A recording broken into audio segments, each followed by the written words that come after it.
Hey everybody, so we're over here at the music shop where I've got all my drums set up. Haven't posted any videos for a while, so I wanted to do a little talk over of the Pearl Midtown Drums.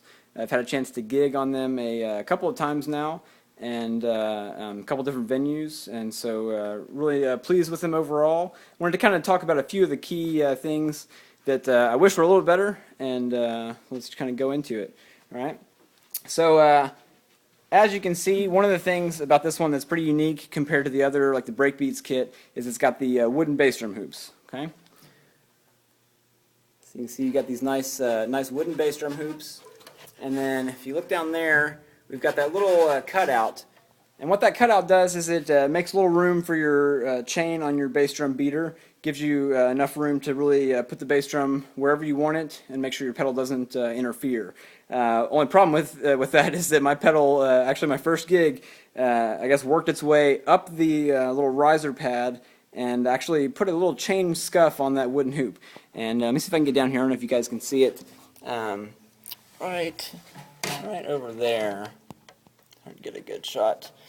But very frustrating to first gig out get a scuff on there, you know. So not too happy about that, but I got it worked out. I don't foresee that happening again. Let's look at the other things on the kit.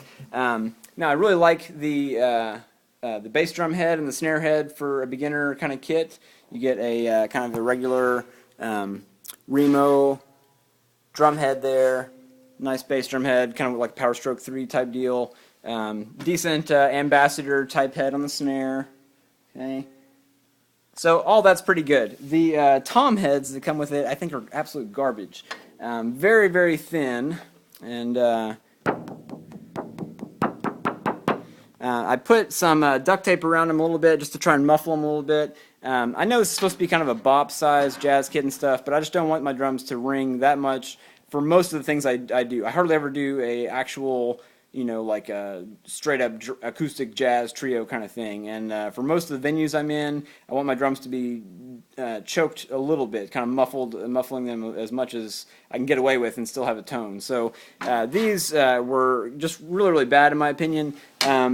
One of the worst ones, the 10-inch tom head, and I'm not a very heavy hitter. I mean, I've played in rock bands, but I'm classically trained percussionist, and so I know how to play with some touch. But actually put a couple little dents in this drum head, and I'm playing, you know, with like not very big sticks. I mean, I did play on here the other day with some like 2Bs messing around, but not hitting very hard at all. And so first thing I would do when you get this kit is plan on getting some decent tom heads. The snare and kick you can probably get away with, but the toms you definitely want to get some new ones. I've got some pretty junky old heads on here right now, but I still think they sound better than the original heads on there. Now for certain things probably great, but just for what I want to do, not really into it too much. Overall though, I dig the kit. It's nice stuff. A couple things I don't really like as far as the aesthetics. I hate the logos and stuff.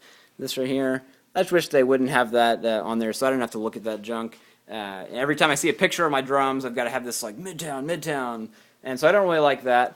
I'm thinking about porting this bass drum head. I'm not really sure. I've heard a lot of things about 16-inch bass drums, the 16 by 14 especially, that if you port it, you actually get a lot more low end. And it's a 16-inch bass drum. Come on, you're not going to get that much low end. But I have heard that really makes a difference. I've heard a lot of people say the complete opposite. Like, don't port that thing. It's a bad idea. You're going to kill it, and you really need to tune it up a little bit and all that kind of thing. So post a comment below if you have a better idea, because I really don't know. And I'm not too thrilled about putting a big giant hole in this brand new bass drum head, and that head's pretty nice. I almost put that on the batter side because I prefer the coated for that kind of nice jazzy sound. But I'm kind of thinking about maybe putting a hole in there. One of my favorite drummers right now, Amir Uzman, check him out on Instagram, Amir Uzman. Big props to that guy, awesome. He's playing a 16, I think by 14 kick right now. Big port in the front, and he's going on about how that sounds. I think it's definitely worth trying. So I'm considering putting a big old port in there. All right, going on. I like the rack tom mount. It's pretty good. All that stuff works pretty well. I do wish that the arm here had been a little bit longer, because since you have a 10-inch tom, The problem is that you kind of wish it, or for me anyways, I kind of wish it would be a little bit further out, and you have to kind of keep it in. So in the future, I might actually mount that on a cymbal stand and try and save some packing weight or something like that. But overall, not bad. I don't think the snare drum sounds too bad.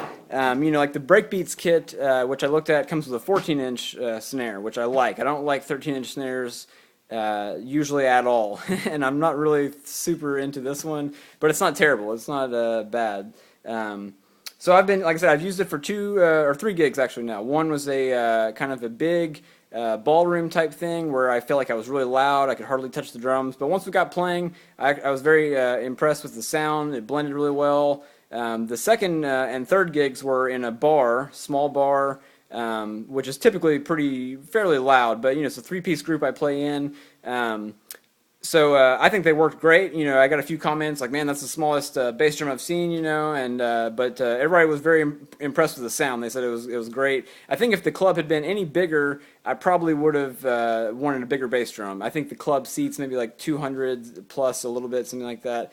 But if it had been bigger, I probably would have used an 18. I typically use a 20, so the 16 was kind of definitely a change. But man, that riser down here really makes a difference. Let's go down and take a look at this riser real quick.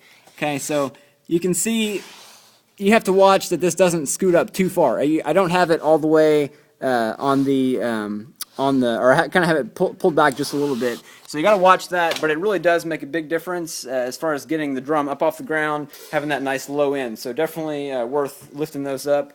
I'm going to do a video coming up soon about 16-inch kicks and the ones I've tried.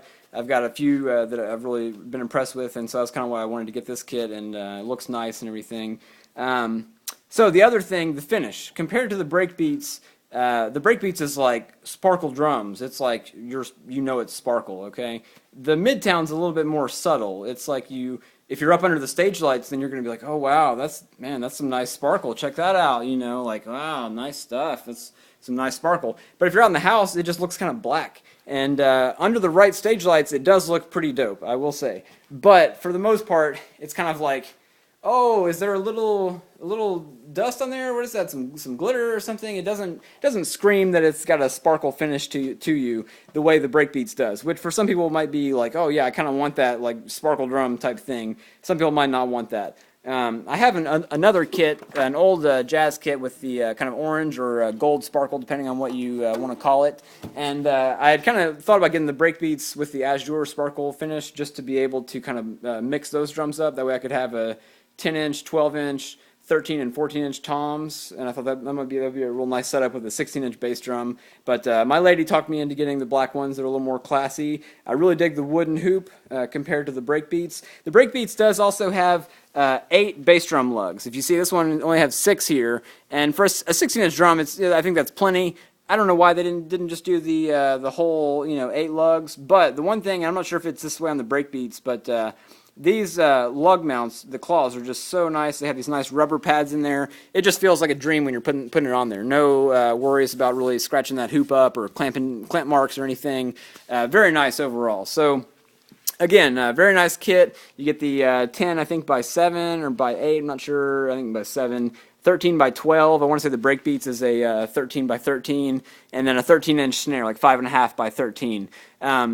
I really plan on using this kit possibly just with my regular 14-inch snare and a 14-inch floor tom, and then use the 16-inch bass drum. I think I would like that maybe a little bit more. Not sure about the rack tom. I do like the 10-inch, but I've yet to get a really great sound out of it just because of the heads. I haven't bought any good heads. I'm thinking about maybe either getting like the Evans Black Chrome or some hydraulics. I really just want to fucking choke those things down. I like to have my drums tuned up. I love Elvin Jones, that like crank that bass drum up, timpani kind of thing.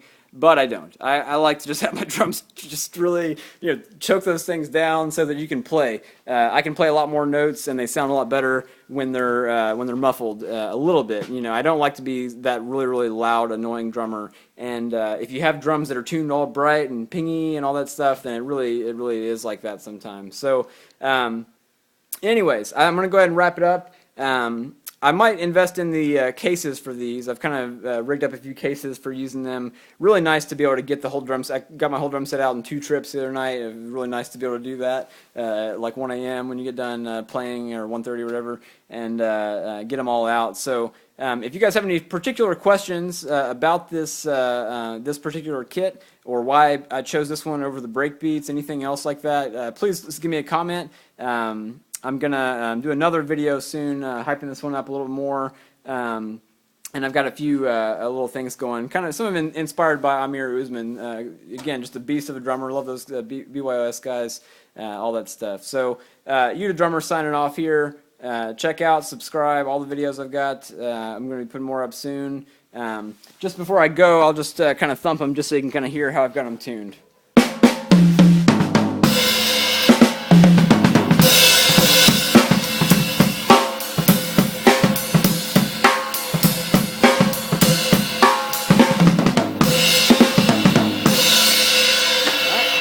Cool. So, and that's with some pretty junky ass heads. This is an old Ambassador with a ton of tape, and then a really old crappy pearl head that came off of like a little popcorn snare drum, and I put some old weather stripping on there. Sounds really bad, but I just hate with that little pingy timbally kind of sound on the heads that come on there. So anyways, I'm going to get off here. One thing to look forward to, I also have an old Pearl Rhythm Traveler kit. This is the one, this is a 20 by 8 inch bass drum right here. And so I'm going to be doing kind of a shootout between the Pearl compact kits here. Also check out Compact Drums, great website, love those guys over there. But I'll be doing a shootout kind of thing between these, the 20 by 8 inch bass drum versus a 16 by 14. Who's got more low end, you know what I'm saying? So, all right guys, peace.